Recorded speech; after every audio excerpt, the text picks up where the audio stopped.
All right, let's have a look at angular momentum. And this is on 496, just a little bit of an intro to it. It's dmv. So d is the distance, and it's like a moment arm, basically, is what d is. If you remember that from statics. And then m is mass, and v is velocity. Okay. And the relationship between angular momentum and linear momentum is similar to the relationship between force and moment. It's the same sort of thing. If you add a moment arm to force, you get moment. If you add a moment arm to linear momentum, you get angular momentum. All right. So in angular momentum, the object is rotating about a point. So angular impulse then is not a product of force and time like it is for linear. It's a product of moment and time. Okay? So what we're doing here is we're just using moments instead of forces is the idea for angular momentum. Okay, so in statics, you've got a force, and then if the force has an offset from some point, it can create a moment. With momentum, it's the same sort of thing. You got a mass and a velocity. That's linear momentum. If you have an offset and make that velocity rotate about some point, it becomes angular momentum. So that's kind of how you get from linear to angular momentum. Okay. So angular momentum implies that you're rotating about some point or some axis is the idea.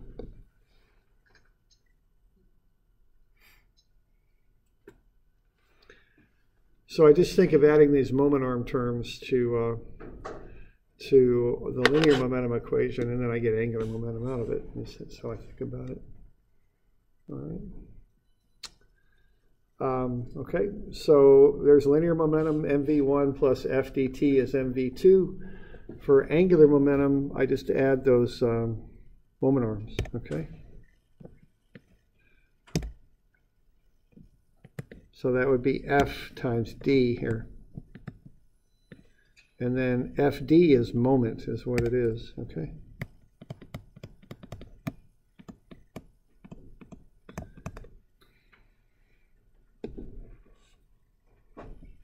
So that's an F and a D. All right, so yeah, question there? Yeah, I tried using the linear momentum equation for the truck problem that we turned in today. Is there any reason that wouldn't have worked? Linear momentum? Yeah. That was linear momentum. It's not a collision, but you can think of it like a slow motion collision, I guess. It would be conservation of momentum with no impulse. The thing with that is that also involves relative velocity. Yeah. Okay. So you had to work both of those together to get to the answer. Yeah, well, I solved for the VT like we did in class. Use that for my V2 or my V1 maybe, whichever. On that truck problem? Yeah. So I yeah. can get one unknown. Yeah, right. You want to get the relative velocity of the truck with respect to the flat car. And then you also want to get the relationship between the velocity of the truck and the velocity of the flat car for momentum. And then work a relative motion equation to get the final answer was kind of the process on that.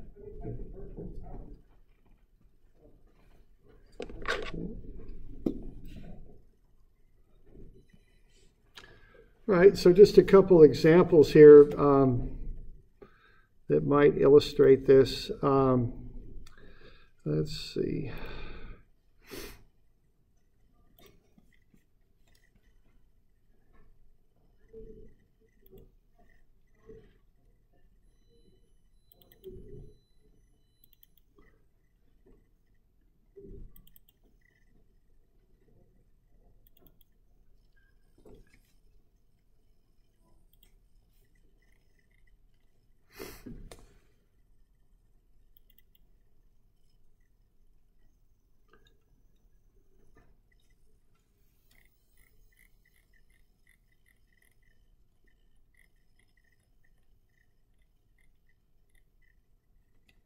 All right, so if we have a ball here, and this is a foosball kind of game, so we're going to have angular momentum on this soccer player here. I think anyway. Maybe not.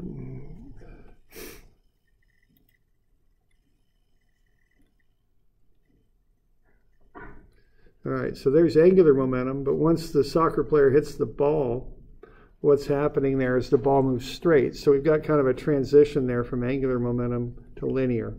And the reason is the player is constrained to rotate about the shaft, and the ball isn't constrained at all. So the player has angular momentum because it's forced to rotate about the shaft. But once that's converted to the ball moves in a linear fashion with linear momentum. Same thing here with a hockey game. There's angular momentum with that one player. But once the puck is struck, it goes straight. So it goes to linear momentum. Okay.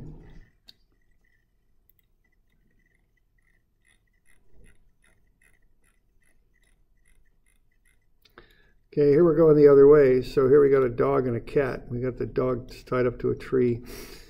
So there's the cat, here's the dog. The dog says, a cat.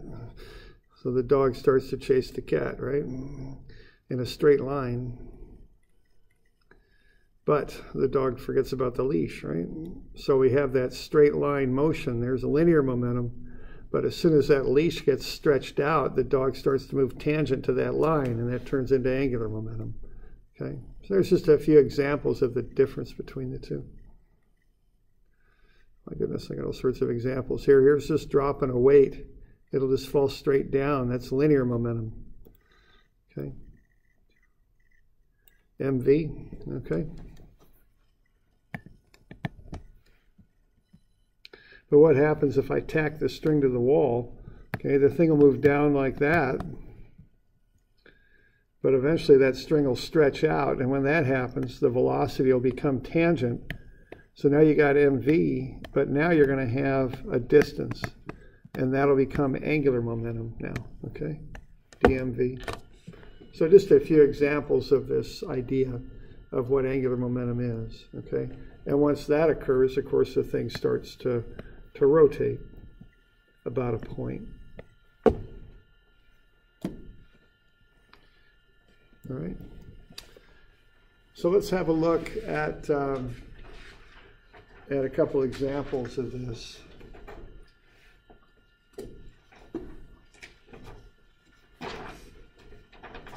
So this is on 498. Let's say we got a couple masses here. We got a motor. We're going to rotate the masses. The motor will apply a variable torque. So torque is the same thing as moment. Of 2t Newton meters with t in seconds.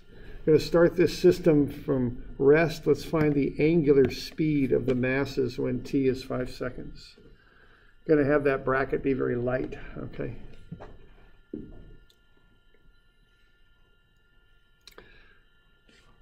So we're going to start from rest, and then we're going to have this angular impulse. Now, one thing I want to point out that is worth pointing out is we got a couple m's in this equation. That's capital M. That equals moment.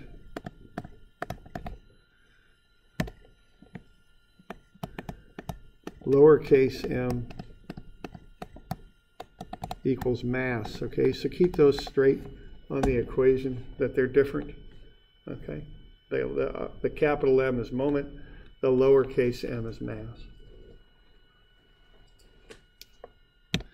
So what we got here is we've got a torque or a moment, same thing, of 2t dt, and that'll occur from 0 to t. All right, and what we want to do is figure out what the final angular speed is on this thing. Now, even though this is angular momentum, the speed variable is still v. It's in meters per second, okay? That's linear speed. It's not angular speed.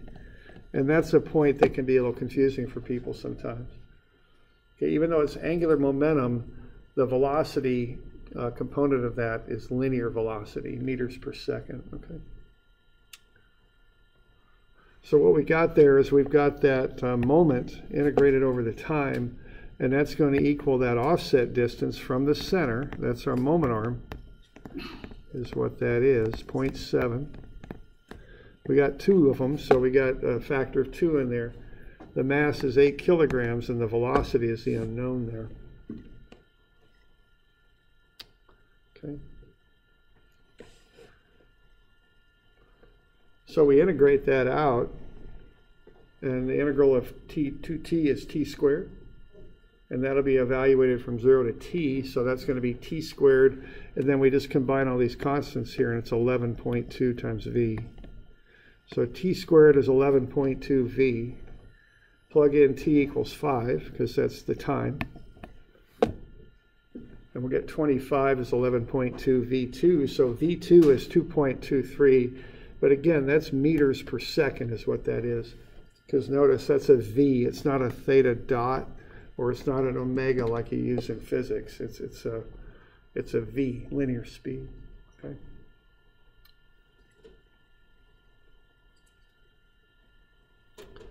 So it has to be converted to angular speed, which is easy enough to do because you got the moment arm, the armature on it. But I just want to call that out, that it's v there. Okay. So to get angular speed, we just have that basic relationship, right? That v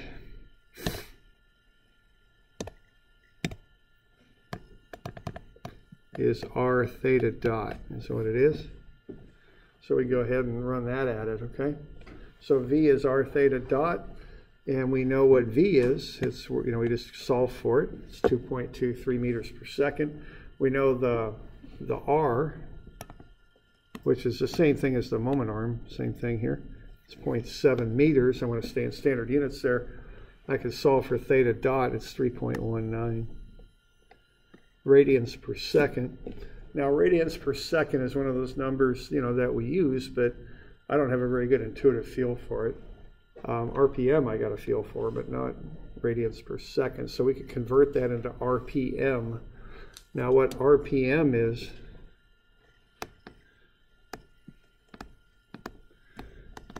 revolutions, which is how many times something turns. That's not how you spell it, but that's what it is. Let's try that again. Revolutions. There we go. Per minute. Okay. So what I got to do there is convert the radians into revolutions and the seconds into minutes. So I divide by 2 pi and I multiply by 60 and I get 30.5 revolutions per minute, which is 30.5 RPM.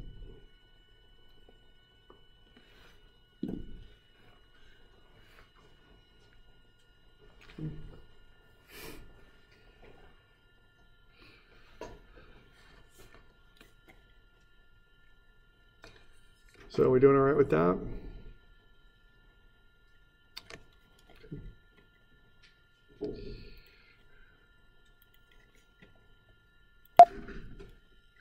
Okay, the first thing I'd like to look at here is conservation of momentum. So let's have a look at that.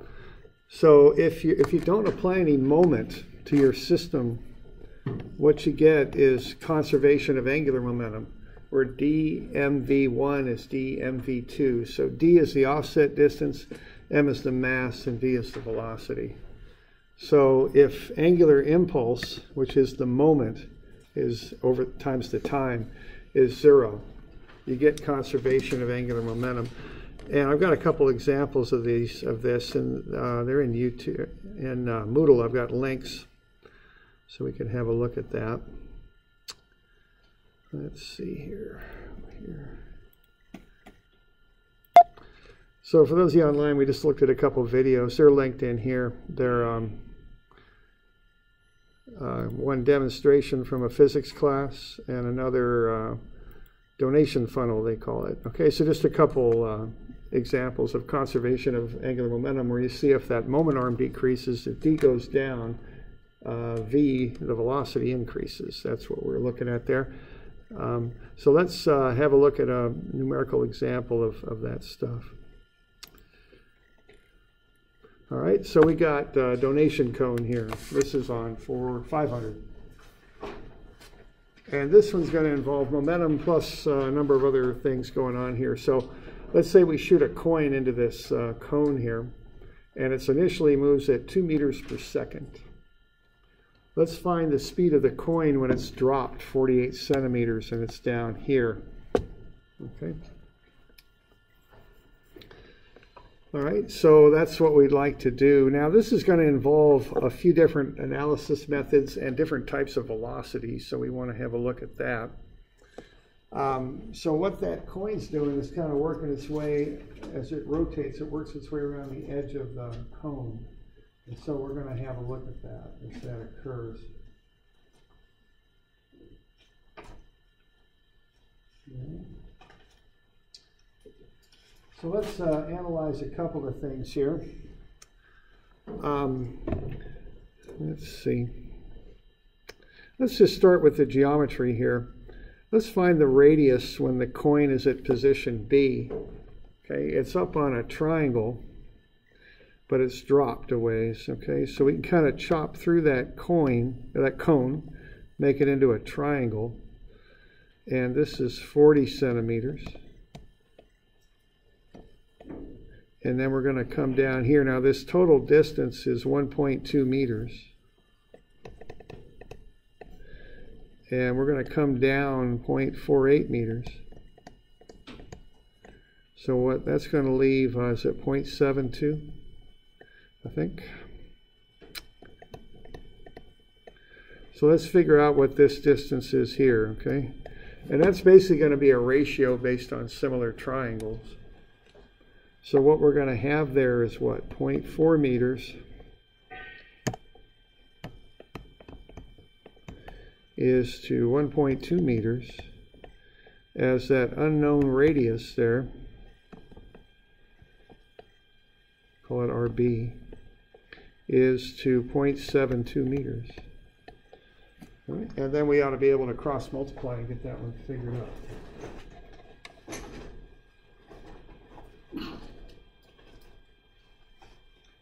So we can start with a little bit of geometry there and get that one figured out. So 0.72 times 0.4 is 0.288. So if I cross multiply, I get 0.288. And that'll equal 1.2 times RB. So what RB is 0.24 meters. Okay. So that's the radius at B. Okay.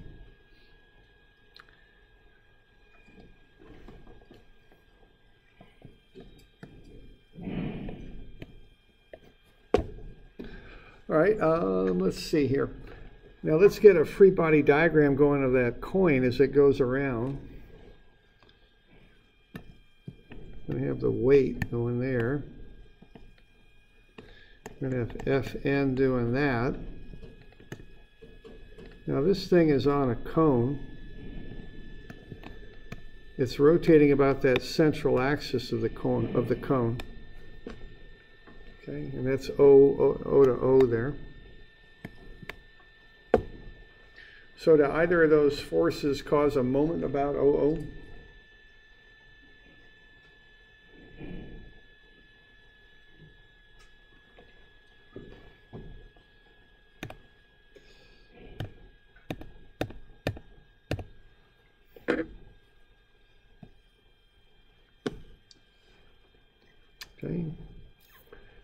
Okay, the Fn is going to work right through the coin and point right to the center, so that'll go right at axis OO.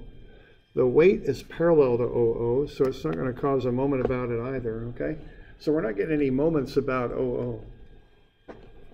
Neither of those forces cause moments. All right.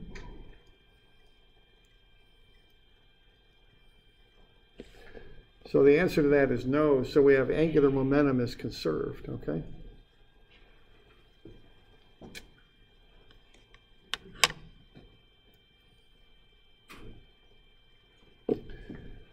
All right, now the normal force there, which is the one that we would do a lot of our analysis with is perpendicular to all the motion. So if that coin is coming, if it's rolling down the cone, which it is to some degree, notice that the normal force is perpendicular to it. And also, if that coin is rolling out towards us, which is going to be very difficult for me to draw here, you know, kind of, I don't even quite know how to do it on a regular axis system, something like that, that'll be a right angle too, all right? So that normal force makes a right angle with the motion of the coin as it rotates around the inner side of the cone. So that's yet another little thing we got going on here. So we got a few things going on here. We've got the fact that there's no moment being caused about axis OO. Neither of those forces causes a moment. And the other thing is, as that coin moves, which would be down the cone and also out of the page towards us, that normal force will be perpendicular to both motions. Okay? So Fn is perpendicular to all motion. So these are some assumptions we can start with, and that will allow us to analyze this. So what we're going to have here is we're going to have angular momentum conserved, and we're also going to have energy being conserved. So we can work with both of those. Okay, I've got that solution for RB over here. So now we know the radius at B.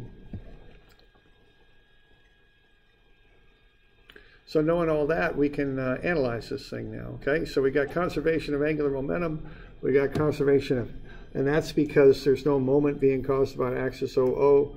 We got energy being conserved because the forces are either the weights, which we roll into energy, that's potential energy, or the normal force, which is perpendicular to the motion, so that doesn't do any work, okay? And then we know the radius at B. So now we can start to analyze this thing. We got conservation of angular momentum. So we got dA mVA will be dB mVB. And this first A here is a subscript, okay? That's what that is. So maybe that should be written down there. So dA mVA is dB mVB. So what we've got there is dA is 0.4 meters. The mass, I don't know, I'll just call it mass. And the velocity starting is 2 meters per second. That's up here. That's shooting in right on that top circle of the cone. And on the other side, we got 0.24 meters for the radius, an unknown VB, and an unknown mass. But the masses just cancel, so we don't need to worry about those so much. So we end up with 0.8 is 0.24 VB. So we can solve for VB, and it's 3.33 meters per second.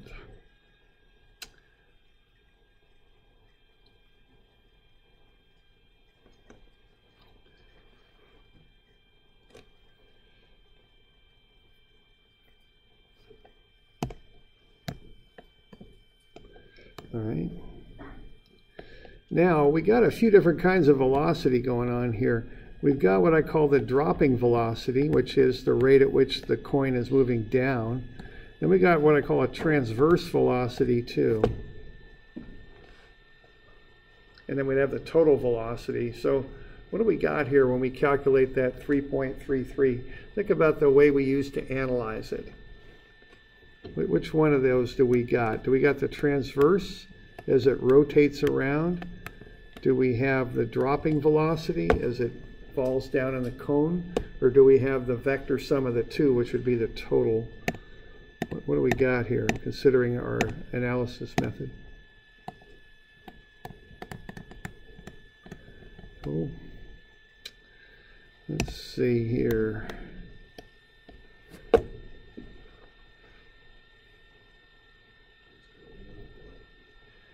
Yeah, I think if we look at our analysis method, we kind of analyzed it like that, right?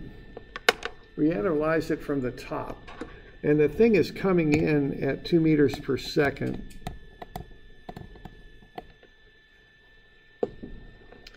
And what's happening is this radius is changing. This radius started at 0.4 meters, and now it's down to 0.24 meters. And that's the type of analysis we're doing there. We're not really considering the fact that the coin is dropping here at all. So what we're getting here is a transverse velocity with our angular momentum. Okay? It's almost like we're treating it as a two-dimensional thing, as that thing moves around that circle and moves inward in a polar sort of sense. Okay? So that's a transverse velocity. So that's what we get out of conservation of angular momentum.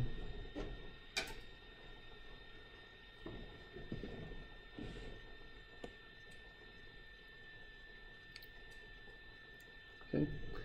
Now we got another kind of analysis we can do on this, though. We could also look at an energy analysis. So this is one of those things about dynamics, you know, there's lots of ways to analyze things. So let's have a look at doing an energy analysis of this. Okay, so there's the full work energy equation over there on the right. No springs. So these zero out. We're going to call datum down here. I've got it marked. So that potential energy on the right goes away. So we're going to have potential energy and kinetic energy at the top at A, and then that'll all go into kinetic at B. All right, so we can go ahead and do that. Now keep in mind that there are forces pushing on this, one in particular, the normal, but that's always perpendicular to the motion, so it's not doing any work. So we can go ahead and set work to 0 also. And we can go ahead and analyze this, okay? So we're going to have the mass times gravity is the weight times 0.48 meters. Which is the height, so that's the potential energy, and then 1/2 mass times the 2 meters per second squared, the 2 meters per second being squared there, and then we're going to set that equal to the kinetic energy on the other side, the 1/2 mass times the unknown VB squared. Okay, I got mass in every term, so I just cancel it out. It'll cancel in this. So that'll get me down to VB is 3.66.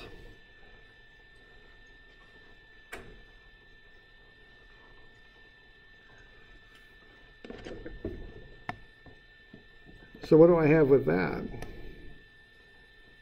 Is that the dropping velocity as it falls? Is it the transverse? Or the total? If we use work energy to get to that. What's that now? Any ideas on that one?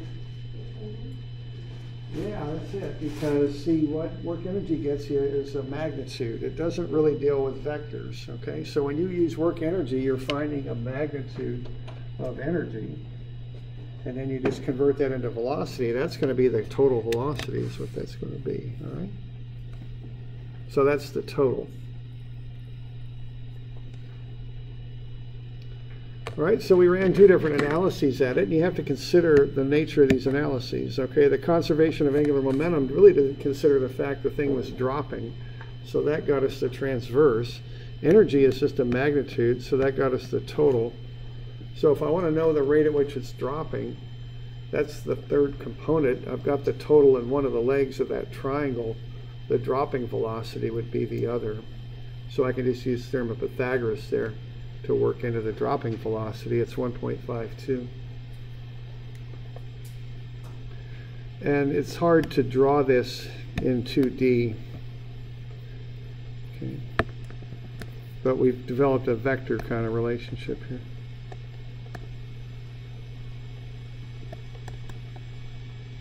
So what we have is the dropping velocity and the transverse, and then the vector sum of the two is the total. Okay. So the angular momentum got us the transverse, and work energy got us the total. So we can back into what the dropping velocity is using theorem of Pythagoras.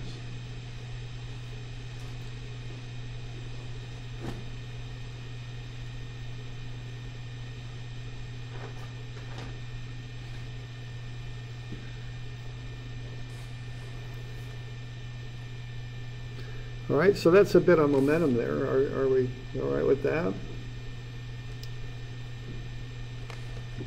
Okay.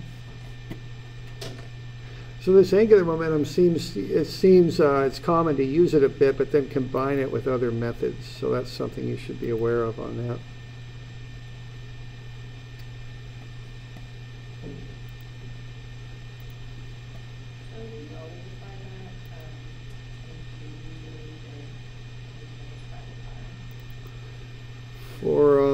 For that problem, yeah, it's just how it works. I mean, when you say always, I'm not quite sure how to. I guess, is there ever a vertical component for angular momentum? Oh, okay. So the question is there a vertical component for angular momentum? I guess that would depend on what axis it's rotating about, because we are rotating about a vertical axis. So that's why we didn't consider it.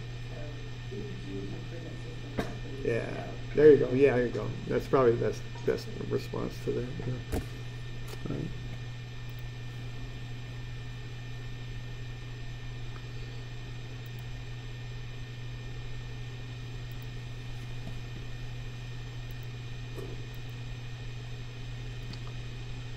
Let's just look at one other thing here a little bit.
All right, let's look at how things rotate. So we're kind of changing gears again. So what we've done here, we've gone through F equals ma, which uses acceleration, which is usually what you solve for with that. And then you can use those kinematic equations to figure out velocity and all that. And then we did work energy, which deals with changing heights and distances and springs and things. And then we just did momentum. There's two versions of that. There's linear, which collisions is usually what I'm looking at on that, and then this angular. Let's get back into what we call kinematics and just look at how things rotate a bit. And we're going to start changing variables a little bit. And if you've had physics, you might be more familiar with these. So instead of theta dot, we're going to start using omega, which is d theta dt. Instead of theta dot dot, we'll use alpha now, which is the change in angular speed divided by dt. So those are the basic definitions of omega and alpha. And these are analogous to the linear relationships, right? I mean, this is the same thing as v is ds dt, and this is a equals dv dt. And the other linear relationship we have is ADS is v dv. Well, we can use alpha d theta, which is the equivalent of ADS, is omega d omega, which would be d dv. Okay. So these are three calculus relationships we can use to describe fixed axis rotation. We can also come up with constant angular acceleration equations, which would be constant alpha equations, that are analogous to the linear versions. So omega is omega 0 plus alpha t replaces v equals v0 plus at. Theta was theta 0 plus omega 0 t plus 1/2 alpha t squared would be s equals s0 plus v0 t plus 1/2 ac t squared. Okay. And then the last one is analogous to a linear equation as well. Okay. So instead of s V, A, and T. Now we're going to use theta, omega, alpha, and T. Now, a lot of this stuff we've already done. We're just going to consider it just a little differently now. What we were doing previously is we were using a point rotating about some other point. Now we're going to consider them to be objects. Now we'll still look at the points on the object, so really it's very, very similar. So if we have point O and we have this rod, and A is rotating about O, it's the same thing as what we were doing earlier. The velocity will be whatever omega is times the distance between, which we'll call r. Now in the past we said that was r theta dot. Now we're going to say it's omega r, but it's the same thing. Okay. One new thing we'll introduce, so is we can use vectors to do this if we want. Rotational vectors are cross products. So the velocity vector would be omega crossed with r. Okay. Similarly, if we've got a linkage there rotating about O and a point A on the end of the linkage, we've got the tangential acceleration, which is alpha times the r distance, and the normal acceleration is omega squared times r. Okay, the tangential will make a right angle with that line from A to O. The normal will act from A in towards O. So if we want magnitudes, we can just use those formulas there. AT is alpha r and AN is omega squared r. If we want vectors, the tangential acceleration is a cross product, alpha crossed with r. The normal acceleration is not a cross product. It's just a negative because it acts inwards towards the center, goes that way. Omega squared times the r vector. We're going to essentially turn the r vector around in the opposite direction. So instead of going from A to O, as that position vector does, when you want to find that normal acceleration vector, you turn it around and go from, instead of from O to A, I might have misspoke there. So instead of going from O to A like the position vector, now we'll go from A to O.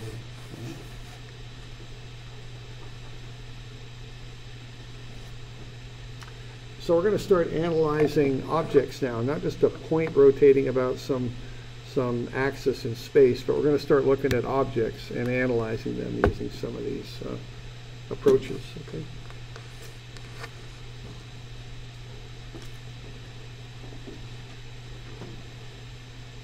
Well, let's see. Let's get a couple of these angular momentum problems to be working on for Friday, I guess. Let's have a look at some of those. I'll get you a few of these. I've got some kind of shorter ones here, just to kind of get the idea of it. So, and let's see.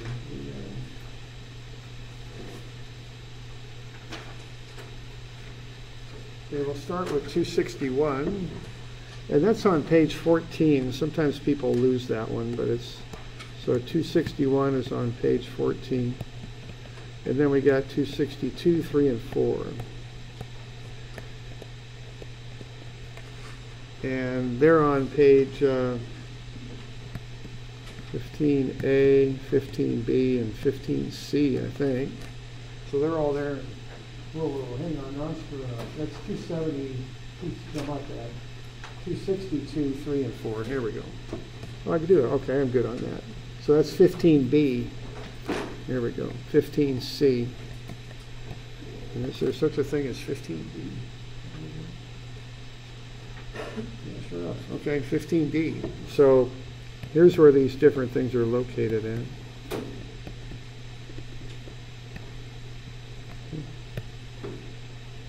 And we'll make these due on Friday, which ought to be the 10th. Okay. There we go.